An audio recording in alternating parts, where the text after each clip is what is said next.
Good evening, everybody. This is Robin with another edition of Horror Pop After Midnight. And my guest tonight is Danny Hitt. How's it going, Danny?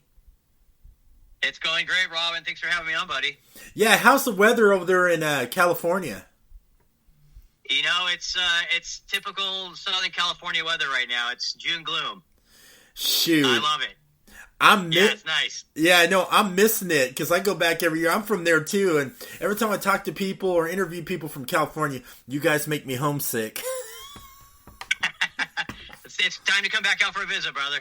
That's right. I'll come out. Yeah, I definitely will. I'm thinking about doing another trip this week. Now, let's talk about this indie horror vampire film you're in. It's called Daylight to Dark.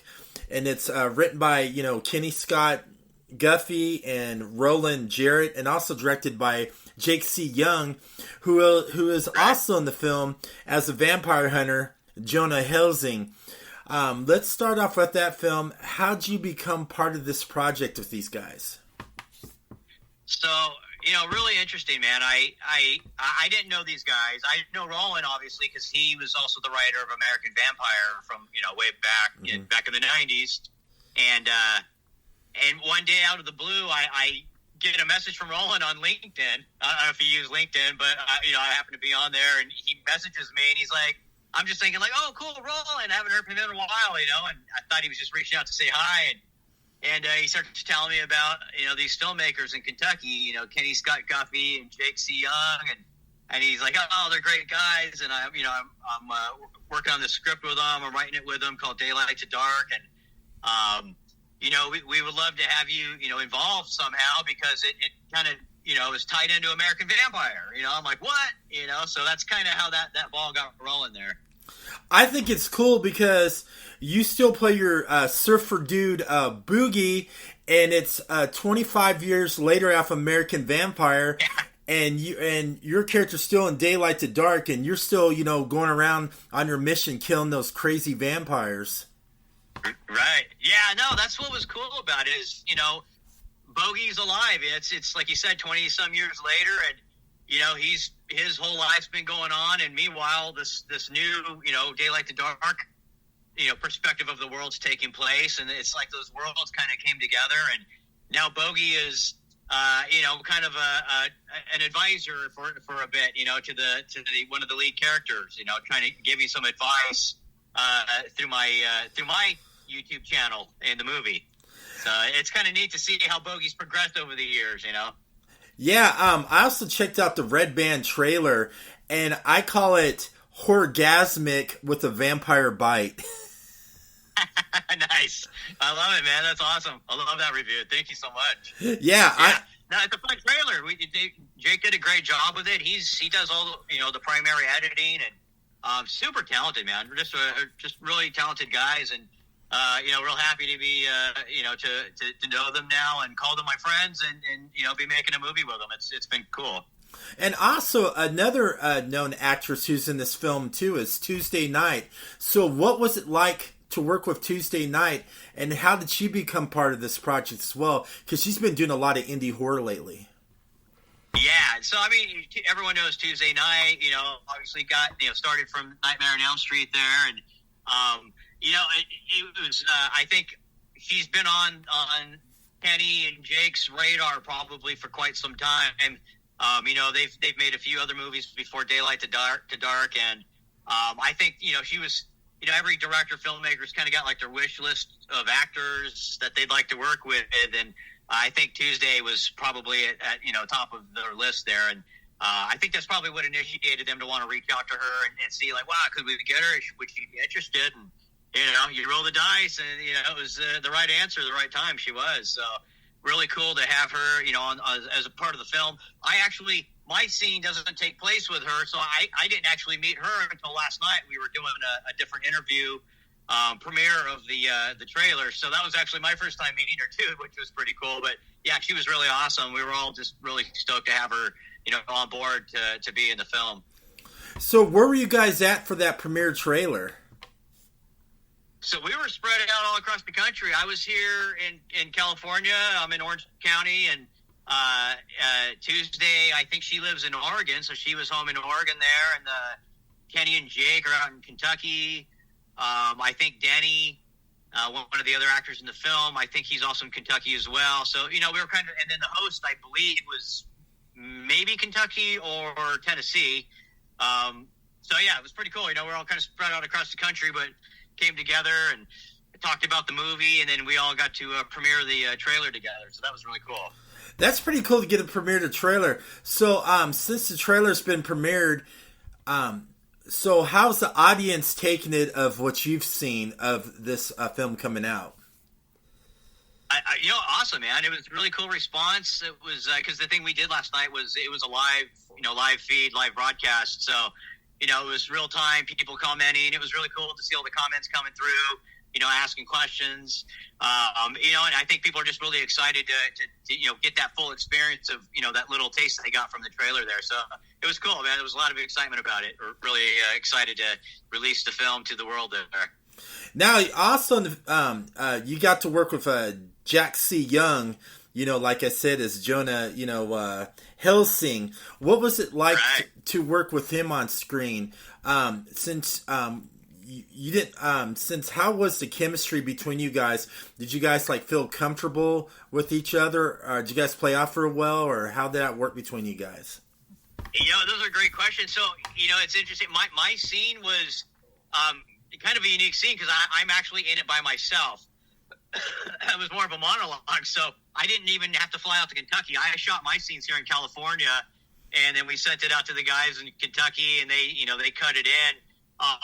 Not to spoil anything, but just to kind of give you a little bit of this kind of the background of my scene. So the lead character Mason, he's looking for advice on how to deal with vampires. So he turns to the internet and he comes across this guy named Bogey who has a YouTube channel, and that's my scene. That's where he kind of gets my advice and catches an episode of my show that I do, and that's kind of how the Bogey character kind of plays a role in Daylight to Dark, and kind of weaves its way back into there and ties it together with American Vampire.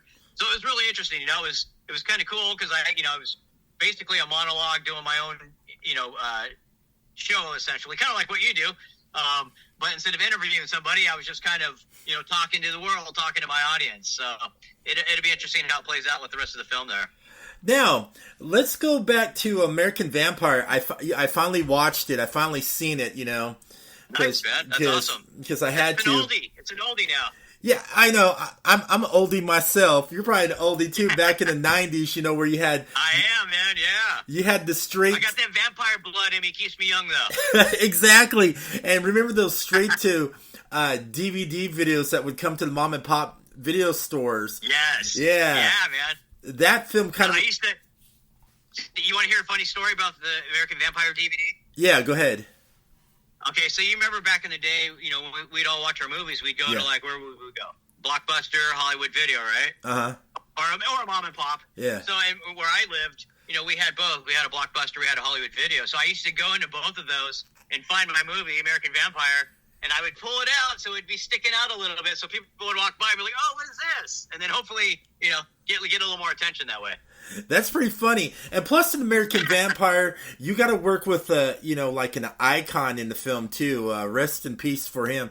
You got to work with Adam West, man. What was it like to work with Adam West? And he was like a vampire hunter. Oh, my gosh, man.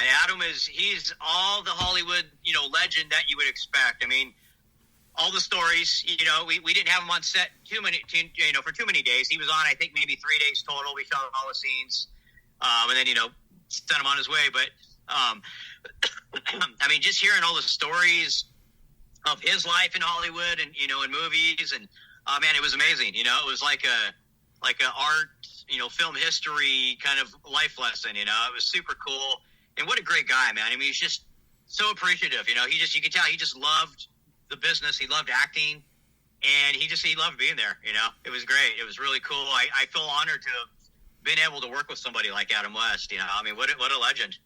It was, and like I said, American Vampire. It also you worked with a great cast. It seemed like you guys had fun in the movie, especially your role in the film, I can tell you were having so much fun, and there was like. There was like a few scenes where you can tell a little bit, you're trying to do your scene. You kind of want to laugh a little bit in certain scenes, kind of. Yeah. Yeah, man, that's what was so cool about it. It was, just a great, it was a fun script, it was, just meant to be, just fun and light, I wasn't trying to be serious. And I think it definitely came across that way. It was great to do it. Also, Kenny Scott Guffey's Sorry been... for coughing so much. I'm just getting over a cold, so I apologize. Oh, hey, no problem. And then Kenny Scott Guffey's been sharing like quotes from the film trailer, all the different quotes. So, since you saw the trailer too, what type of quote would you give Daylight to Dark after you watched that Red Band trailer? What would be your quote? Well, I did you see? I did have one quote already. Did you see it? No, I didn't. What was it? It was. I said it was the best vampire trailer I've seen all year, and also the only vampire trailer I've seen all year. That's a good one. Yeah, I like but it. Seriously though, yeah, but I think like if I was to give it like an real serious kind of quote on the movie. I think it was maybe Kenny last night had mentioned it was kind of like a cross between like Lost Boys and like Fright Night. I think someone mentioned, and that's kind of an interesting little mix because it's it's got like funny, quirky moments, but then it gets kind of like dark and kind of like that typical vampire kind of horror vibe. But then then something out of the blue, a character, the character Mason, he's hilarious. So. I love anything he's doing in it. So, I mean, he's always going to bring, like the lighter kind of comedy to it. So, yeah, it's a kind of a cool contrast. Kind of Lost Boys, Fright Night. That's the would be the birth child of it, I guess. And exactly. I hope it has a lot of blood in it. I love blood in films, man. I hope it has a lot of blood. You'll like it. It's got, I don't think it overdoes it in the blood category, but it's, I think you'll be pleased with the presence of blood that we have planned for you. Hey, I'm looking forward to it too, and the trailer was shot pretty well, and I loved the editing of it. The editing was just right on. Yeah. It made after I saw the editing of the trailer and everything, where it just lured me into the different characters. The one character that got me into it was Jack C. Young's character is Jonah Helsing. When I saw him as a cowboy gunslinging vampire hunter, I was like, he's badass, right? Yeah, I'm like this. Yeah. I'm sold. It's like, yeah. And that's why. Yeah, Jake was, I think that was like, he was born to do that role, man. I mean, he's so perfect for it. And I love that. I was going to mention it last night, but it never came up. But I love, he's almost got like a Clint Eastwood kind of edge to him. Oh, you can tell, like the good and bad and ugly type of edge. He's like, yeah, totally, man. He's badass in the film. You're gonna love it. He's awesome, man. He's so perfect. Like I could not imagine anyone else, in that role at all. Jake killed it for sure.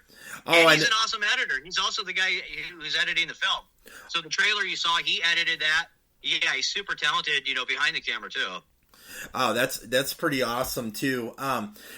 So, what's your relationship with Roland Jarrett? I mean, you guys done some stuff together. How a great relationship do you guys have? So, Roland, I mean, he and I go way back. I mean, 20 plus years to, American Vampire. He wrote that script, and it was directed by Luis Esteban, which is a super awesome guy. He still works in the business too, and that was really kind of how Roland and I, got to know each other, and kind of tried to stay in touch a little bit over the years with everybody. And it had been some time though, and so it was a nice surprise to see Roland reaching out through LinkedIn, and it was just really cool to reunite with him. So he's a great guy, super talented.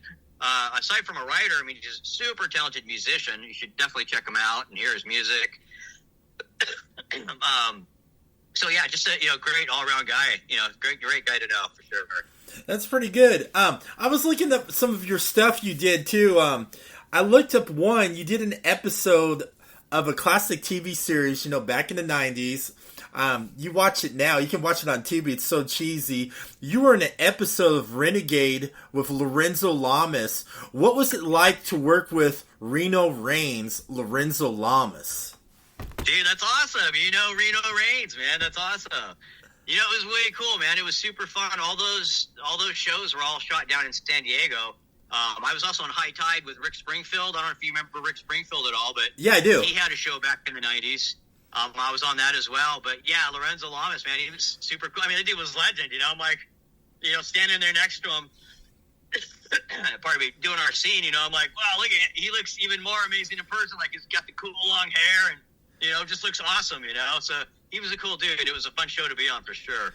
It was. He was I think that episode was called The Dollhouse, right? Yeah, it was. And yeah, I own the series, you know, on physical media, and I saw that episode with you. That's why I mentioned it, and it was so cool because Lorenzo Lamas, he was tan, tatted up, buff, martial artist.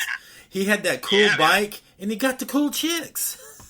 Yeah, he was king in the 90s for sure, man. I was stoked to be on his show for sure. Yeah, it was really cool.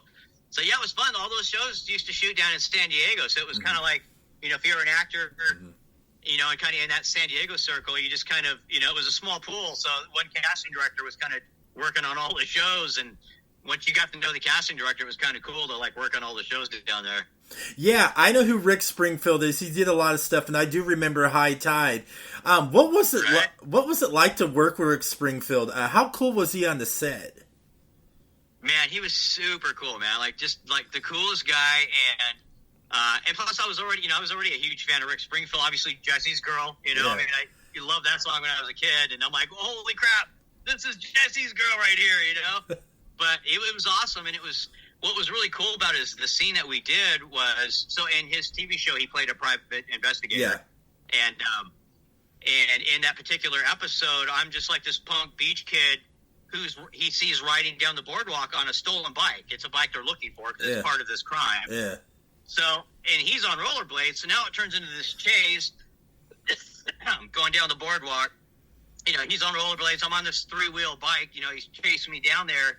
And, you know, the scene ends where he has to lunge at me, tackle me off the bike, and then, you know, gives me the shakedown and questions me about the bike. And I remember telling him, you know, I was like, hey, he's like, hey, man, he's like, I don't want to, you know, how do you want to do the tackle part? You know, because he's got to actually tackle me, knock me off the bike as we're moving.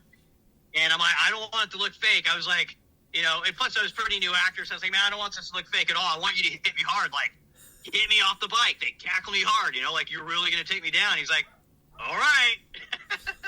So he did, man, and it's I love the scene because it's so real. Like, I was bruised up when I went home that night, and the next day I was like my hips, my chest, I was totally bruised because we did it a couple takes, and every time it was like, you know, nailing me. So it was awesome, man. It looked totally real. If you get a chance to see it, you can find the show online, and yeah, it's a really cool little scene to you know, to see him taking me out like that. That's pretty cool. Now let's talk about a horror TV series you were in, and I know you've seen the movies too. You were in an episode of Tremors, the TV series. How'd you become part of that? I mean, being a TV series from these franchise of all these films, which the original one started with, you know, Kevin Bacon and Fred Ward, man. How'd you become absolutely part of that universe?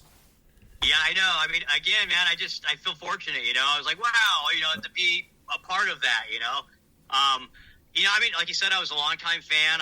You know, especially that first one, man. It's so great. It holds up still, and you know, and then it's super cool that they had a whole series of films to you know, continue going on, which I think as recent as 2020 they put one out even. Yeah. And then, you know, to have the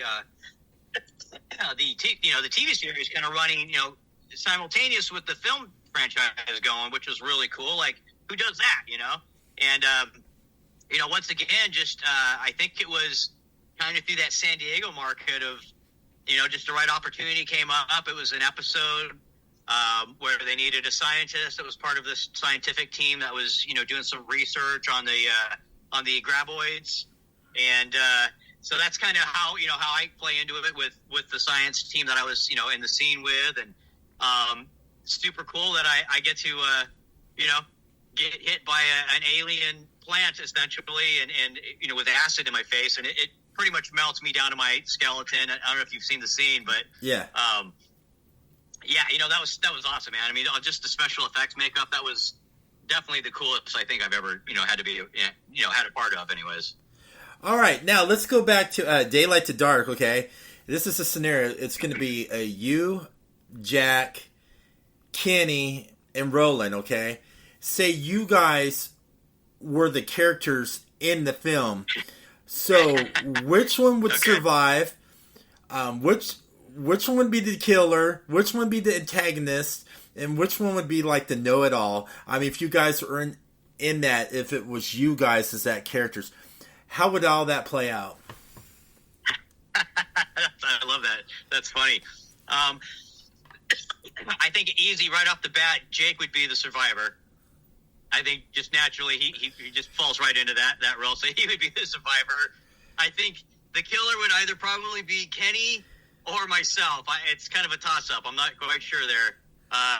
Maybe me. Maybe it's Bogey. Maybe I've had too much vampire blood in me. Maybe I'm the killer.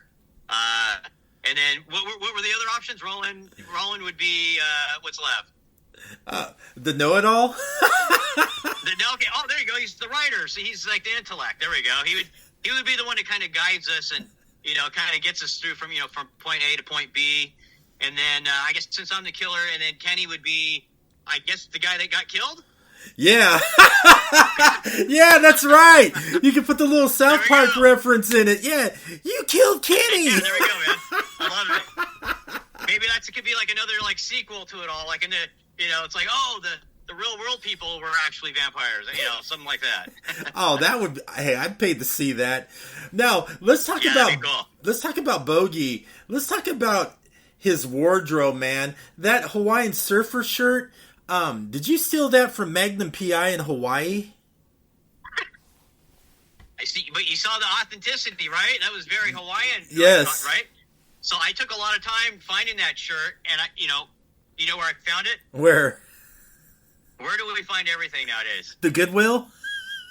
No, I bet you know what? I probably could have found something even better at the Goodwill. I wasn't even thinking that. I found it on Amazon. I was going through the bazillions of Hawaiian shirts, and I was like, no, I had something specific in mind. I didn't know exactly what it was, but I knew I wanted it to really feel like, kind of like what the Hawaiian shirts in the 60s used to look like. And then that shirt popped up, and I was like, oh my gosh, this is it, man. It had the Hawaiian, the hula girls on it. Yeah. Had the surfboards. I was like, oh, that's the shirt. That's it right there. That is totally Bogey 20-something years later for sure. That's pretty cool. And you also had that cool surfboard. So where'd you get that surfboard at? Is that yours? Do you surf, or do you just got it somewhere? So I haven't surfed in years. It's been forever. In fact, it's been so long I should probably just say I don't surf. So we'll just say that. But the surfboards actually belong to friends of mine. Their place. We actually shot that at a friend of mine, their house. Okay. And they have. I thought it was a perfect place because they have a lot of beach kind of decor, and they have those surfboards as part of an art project. And I thought, oh, let's get those in there. That'd be perfect, So it just kind of added to the whole, where Bogey progressed into almost like the new version of, Moondog or Big Kahuna, from American Vampire. That was kind of the progression of Bogey over the years, that he became the new Big Kahuna in a way. Hey, that's right. It looks pretty good. I mean, I can see the Big Kahuna, in this whole, American Vampire universe, like Daylight Dark. And I can just see you just going around, just killing, vampires until you die. Yeah, for sure, man. That's right. Yeah. No, we definitely, had Big Kahuna's essence and spirit, peppered in throughout the film. So it was really cool to, be able to honor the character. And Adam West, of course. Man, I mean, I'm like I said, I'm a big fan of vampire movies too, but there's really not that many indie vampire films out there, besides, American Vampire. And then you're also getting Devour, about this female vampire heavy metal band, that gets stuck in this hick town. There's really not that many independent vampire horror films out there, just rarely a few. Speaking of indie horror, do you think indie horror is really getting up there in more of the horror community today than it did in the past? It seems like it. I think people are seeking it out because, like you said, there's just not. I mean, even like big studios aren't really putting out a lot of horror films, really, and especially vampire films. I mean, it's just, I mean, everything kind of comes in cycles. So, I think that's opened up a huge window for like the indie filmmakers out there that love horror and particularly vampire films. I think it's just created more opportunity for it, and with that more opportunity has created more fans and more viewers. So, kind of one feeds the other. I think it's just a really cool time, and also I think just technology makes it a lot easier for people to be a filmmaker. I mean, things are a lot more accessible. So I mean, you could be literally anywhere in the country and have just the basic skills and knowledge of filmmaking and make your own film. I mean, it really comes back to your imagination. That's what's so cool about indie filmmaking is that it relies more on imagination and not so much budget. Like, oh, how much money do we have to spend on gimmicks to make people watch your film? So I think that's cool. So yeah, I mean, for sure, I think indie filmmaking, in particular indie horror films, definitely growing and getting bigger and finding like a new it's a new renaissance. I think indie horror films got real big in the 60s and 70s and then maybe kind of died out after a while. But, this is kind of like that new renaissance for indie horror films and, really cool to be a part of it, Yeah. And it's awesome you're a part of it, man. I mean, shows like yours, help propel it, Oh, yeah. And it's cool that you're doing this.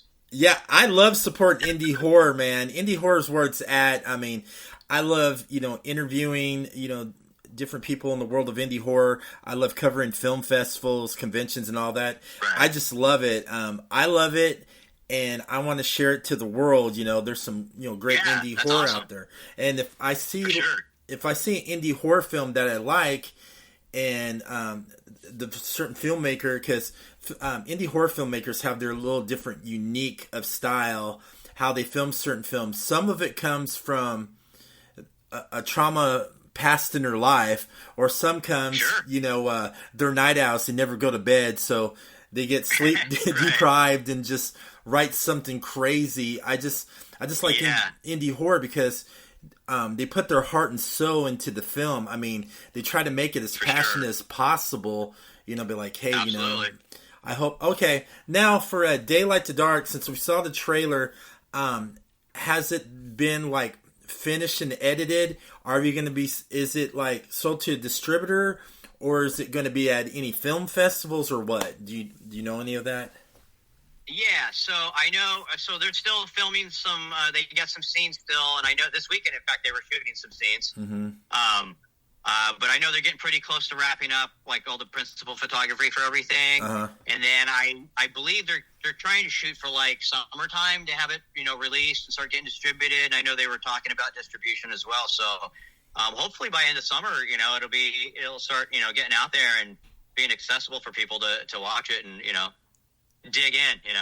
Oh yeah, like dig in for some some good bloody vampires and that's right, that's right. Some dark humor, all that. Right. Like the character Mason, absolutely. Like what you mentioned, the character Mason with the sister, who are together and stuff. He kind of reminds me of like an absent-minded, type of person. It's like. Right. How am I going to survive this? And it seems like his sister's more like the brains, and he's more like the comical relief. Yeah. She's kind of more like the realist, and I think he's more like, kind of, a little more happier, kind of positive, like, no, kind of sees the good in the world, so maybe a little more unaware of the bad, but, yeah, great combination though, to have both kind of the two. It's a good fit, like that yin and yang kind of thing there. And especially the Red Band trailer, we'll go back to again. I love how Kenny and Jack put in a little Tarantino little music to it to get it all hyped up, making it like it can also be a vampire western as well as Fright Night and Lost Boys. You can put a little western in it, and I love how they did that Tarantino western type of theme song from Kill Bill. That vibe. Yeah, for sure. That vibe gave me. Yeah, it is kind of in some aspects, like a Western horror film. I mean, you could definitely say that. Yeah, and it gave me goosebumps just hearing that Tarantino awesome, theme. man. I'm like, oh my gosh, it's Kill Bill mixing it with Western and horror, that song. So, right, yeah. Since he played a little bit awesome. of it, I hope he got permission to play the rights. You know how that's hard. Yeah, no, for sure. Dude, I just wanted to say, though, that you talking about getting goosebumps just gave me goosebumps right now. That was awesome.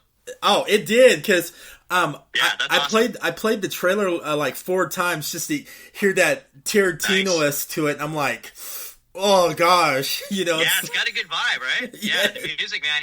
Jake did a great job with it, man. He's very talented. I mean, editing is powerful too. So people don't realize that, and whatever they're watching, TV shows or movies, but editors yield a lot, possess a lot of power with what they're doing, and it really can affect the tone and vibe of something, Oh, it does, because I've seen so many films, and I noticed the editing, like you said. I love the editing in films, how they really take it, because editing's really hard to really get certain scenes to come together. There's some films, well, to try to edit it, and it's like way off on this, and you can tell. Not right. A lot of people can't tell, but you can tell. And then another important thing in the film is the cinematography, how the uniqueness of the certain angles and shots are shot in certain films too. Right, sure. Because I'm a big cinematography fan. I like anything with cinematography. And then I always say this on my podcast episodes all the time. I love a good horror film score, especially when it draws you in with the characters. And I love how it gives it that atmospheric and behavioral type of character in the certain scenes you see in a horror film, or off that person, which really makes it like a good horror vibe. Yeah, man. Music soundtrack is huge. I mean, it's almost like editing and then music are like the two big driving forces. It's like almost like the acting almost becomes secondary, because it's like, wow, the editing and the music's going to really make you feel things. And also cool that you were talking about that, because Tuesday Night also is a fantastic singer. She actually sang 2 of the songs that are in the film as well, and they're fantastic songs, really heavy songs. You're going to love them. Really? Yeah. I didn't know Tuesday Night sang. So does she have like a rockin' voice or what?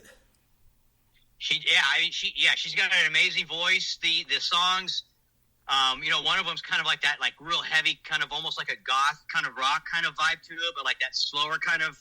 Yeah, you're gonna dig it, dude. You'll love it. It's really heavy. Yeah, and she sounded great. She sang it. Danny, the actor in the film, he's also a musician. He wrote a lot of the music, so he wrote the songs, she sang them. Great team there. So I think you're going to really love the music in the movie as well. Oh my gosh! And they spent a lot of time on it too. That was really important to them to really get the right songs and the right vibe and fit for the scene. So I think you'll appreciate it once you see it. So since you've done your scene separate from everybody else. Since you met, the big guys, the writers and all that, have you met like in person the whole cast and everybody yet, or? No, I haven't. Yeah, I haven't even met Kenny or Jake. I'll be meeting Kenny and Jake this August at CreepyCon out in Tennessee. Nice. In Knoxville.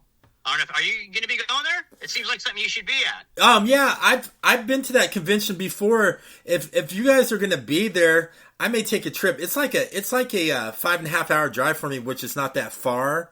But that's not bad. Okay. I didn't know you guys were going to be down there. I may show up because I do. Like I said, I go to a lot of film festivals and conventions. So I'm out. Right. I'm out everywhere. Like getting interviews or. Oh man, you need to come by, dude. That'd be awesome to meet you too. That'd be super cool. Yeah, and I'll wear like a Magnum PI Hawaiian shirt and put like a fake mustache.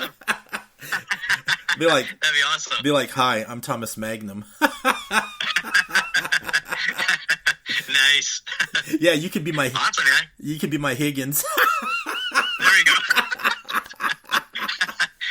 I'll start getting he wore like the butler kind of suit, didn't he? Like kind of the yeah, like that. And he had that little deep British voice, too. Like he's all proper. Right. Wasn't he also the Knight Rider voice? No, that was Mr. Feeney from Boy Meets World. Principal Feeney. Was the Knight Rider voice? Okay. Yeah, he was the Knight Rider voice, and it's funny because when you watch Boy Meets World, it's like that's Kit.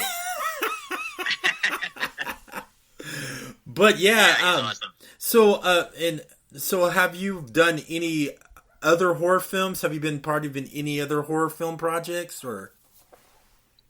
Not recently. That was what was cool, about this opportunity too. It'd been a while, since I'd done anything like that. So I thought, wow, I would love to do that. It's funny after doing Daylight to Dark. Now I'm like, kind of like my sights are kind of like, what other like horror films are out there going on? I need someone like me, So I definitely up for doing more for sure.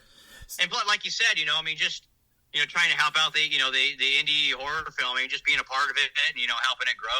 That's cool, Yes, because there's like a lot of great, indie horror out there being made, and there's a lot of great indie filmmakers out there. You're trying to, like you said, get out there and network, trying to get their names out there. There's a lot. Right. There's a lot of indie horror film, a lot of talent out there. It's like a variety, like Baskin Robbins, different types of flavors of horror. Right.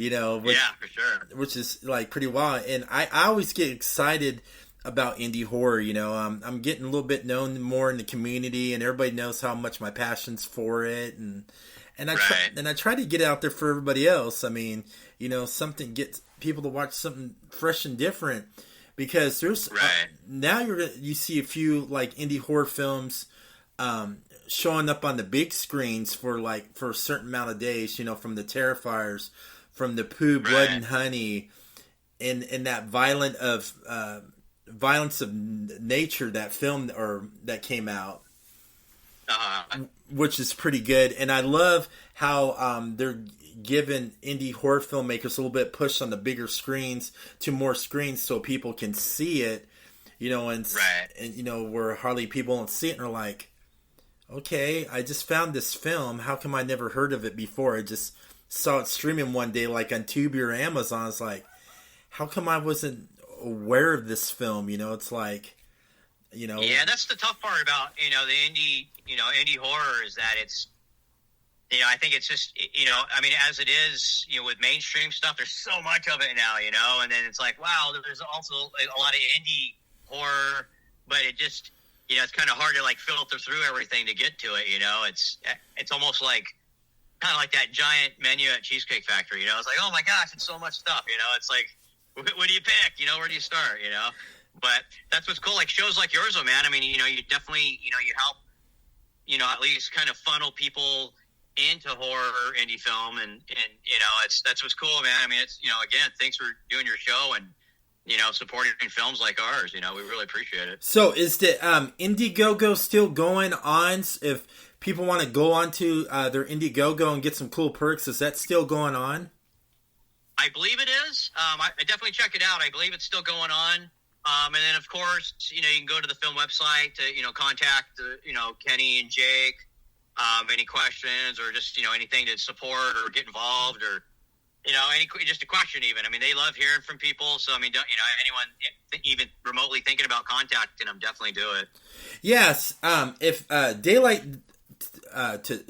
to Dark becomes a hit, I wonder if there's going to be a franchise of films with you in it and, everybody in that universe. I like to see them build an American vampire universe, like, how Stephen King has a horror film universe. I think that'd be cool. Yeah, that'd be awesome. That would be cool just to have that universe surrounded around where they can spin it off to like other characters, and I hope that happens for Daylight to Dark. I haven't seen it yet. No one hasn't seen it. Everybody's been enjoying the trailer, but I'm so stoked to see the film, and I can't. I appreciate that, man. And I can't wait to get that's awesome. I can't wait to get my Blu-ray copy too. So I'm a little stoked on that.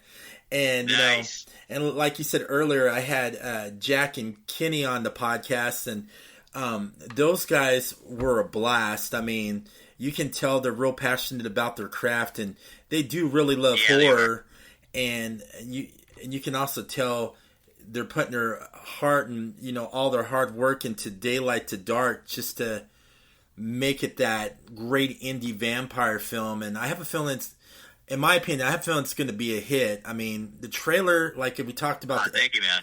It just looks good. Like I said, I watched it 4 times, and and that's awesome. I like the different characters in there, and and your little role in there too.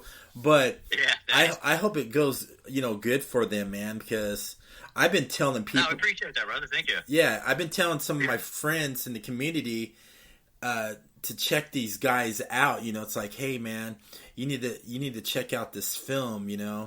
And so I try to lure people more to their Indiegogo and stuff, but that's up to them. I can just put a word of mouth, but yeah, I'm excited. No, man, Robin, seriously, buddy, thank you so much. I mean, that's all it takes is just somebody like you, just mentioning it. I mean, thank you so much, Robin, for doing that.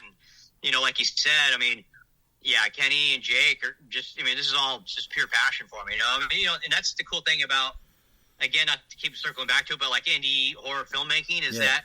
These people aren't really doing it for the money. I mean, of course, we don't love to, make some big bucks, but they're doing it purely passion. These are passion projects. They, for whatever way, they come across a big chunk of change and they can make a movie, or they're just scraping stuff together. But either way, I mean, that's what's cool. It's, it's passion driven and it's just pure creativity, I think so too. So, you guys had that, when you guys got together for the trailer and all that, the live trailer, when you guys were together, what was one question that no one never asked you guys about the film? You were waiting, it's like, come on, I need them to ask us that one question. Was there like a certain questions that you wanted to answer, but no one's really didn't answer them?